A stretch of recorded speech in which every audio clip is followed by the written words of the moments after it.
concrètement, où c'est qu'on peut trouver des idées? En fait, les idées, il y en a partout autour de nous. D'abord, la chose la plus simple que vous pouvez faire, et je la recommande à tous les first-time entrepreneurs, et d'ailleurs à tous les entrepreneurs expérimentés le savent, c'est que la façon la plus simple de lancer quelque chose, c'est de copier.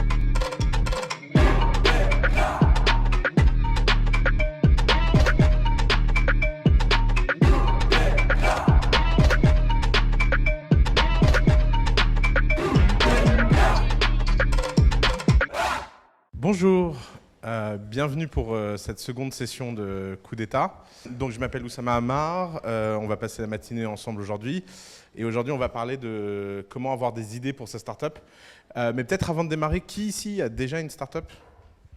Ok, qui veut, et tous les autres vous voulez faire une start-up? Ouais, non vous êtes juste en touriste, il faisait beau, la verrière est bonne. La phrase que j'entends le plus souvent, c'est j'ai envie de faire une start-up, mais j'ai pas d'idée. Et c'est une phrase évidemment que je trouve étrange parce que je connais pas beaucoup d'entrepreneurs qui ont réellement eu une idée. Alors l'un des sujets, c'est qu'il faut comprendre que la plupart des entrepreneurs, ils tombent dans l'entrepreneuriat un peu par hasard. C'est très rarement une démarche consciente parce que souvent les démarches conscientes, elles sont bloquantes. Quand les gens ils réfléchissent à c'est quoi mon projet, c'est quoi mon chemin, qu'est-ce que je vais faire dans les 18 mois qui viennent, c'est hyper paralysant parce que d'un seul coup, on est face à l'infinité des possibilités. Si on ne sait pas ce qu'on veut faire et que tout nous passionne, eh ben on peut tout faire. Et quand on peut tout faire, qu'est-ce qui se passe? En général, on ne fait rien. C'est un processus assez classique d'action, c'est que plus il y a de choix, et moins on arrive à faire de choix. Ça s'appelle le syndrome Tinder, by the way. C'est un des grands fléaux du monde contemporain. Alors, les idées, c'est quelque chose d'assez étonnant parce que les idées, il n'y a pas si longtemps, ça avait beaucoup de valeur et d'un seul coup, ça n'a plus de valeur. Et l'une des choses qu'on répète le plus souvent dans le monde des startups, c'est que les idées n'ont aucune valeur. Et alors, il faut comprendre pourquoi on dit ça. On dit ça parce que l'information, elle est devenue fluide. Les gens, souvent, n'ont pas compris ce que Internet avait changé au monde, et notamment parce qu'on vit avec Internet et on a beaucoup de mal à se souvenir à quoi ressemblait le monde avant qu'Internet existe. Et avant qu'Internet existe, quand on voulait se renseigner sur un sujet, quand on voulait savoir ce qu'une entreprise à l'autre bout du monde faisait, c'était très très dur.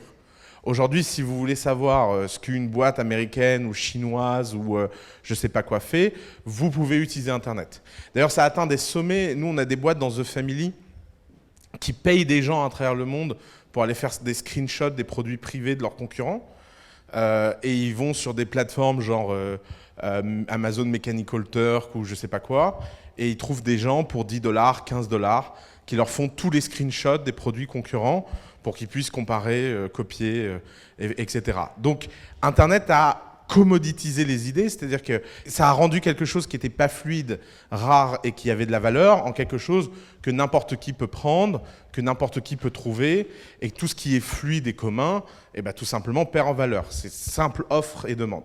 Et quand on dit les idées n'ont pas de valeur, c'est parce qu'aujourd'hui, les idées ne font plus la différence. Vous ne pouvez pas réellement impressionner quelqu'un avec une idée. D'ailleurs, un des trucs très choquants que moi j'ai dans ma vie professionnelle, c'est de feinter l'enthousiasme quand les entrepreneurs viennent.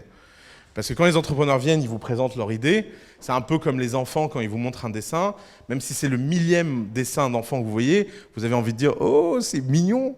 Parce que si vous commencez à dire aux gosses « Ça va, je suis maîtresse, ça fait 30 ans qu'on m'en montre des dessins, petit mioche, ton dessin il est aussi pourri que les autres », c'est pas la bonne ambiance en tant que maîtresse. Parce que chaque enfant se sent unique. Et de la même façon, chaque entrepreneur se sent un peu unique avec son idée et pense que son idée est incroyable. Et nous, on a un phénomène, un biais un peu bizarre, c'est que c'est très, très rare, je ne dis pas que ça n'arrive pas, mais c'est très, très rare qu'on se fasse pitcher une idée qu'on n'a pas déjà vue ailleurs. Parce que forcément, nous, on passe nos journées à faire trois choses. On passe nos journées à rencontrer des gens qui ont des idées. On passe nos journées à parler à des investisseurs qui ont vu des idées à travers le monde. Et on passe nos journées à benchmarker les idées sur 5 continents.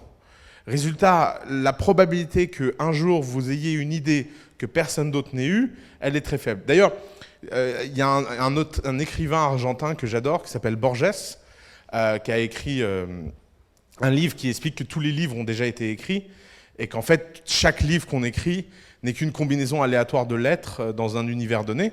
C'est-à-dire que si vous avez 26 lettres dans l'alphabet et que vous générez de façon aléatoire des lettres, vous finiriez par réécrire tous les livres qui existent dans le monde. Parce que tout simplement, un livre n'est que la combinaison de lettres et d'espaces random, et donc tous les livres existent déjà mathématiquement. Tous les livres qui peuvent être écrits, tous les livres qui seront écrits, tous les livres qui ont été écrits existent déjà. Et ben c'est la même chose avec les startups. Toutes les idées que vous pouvez avoir, toutes les idées que les gens ont eues, toutes les idées qui peuvent exister, en quelque sorte existent déjà. Et en fait, le rôle d'un entrepreneur, c'est pas d'avoir une idée, c'est de rendre cette idée concrète et réelle.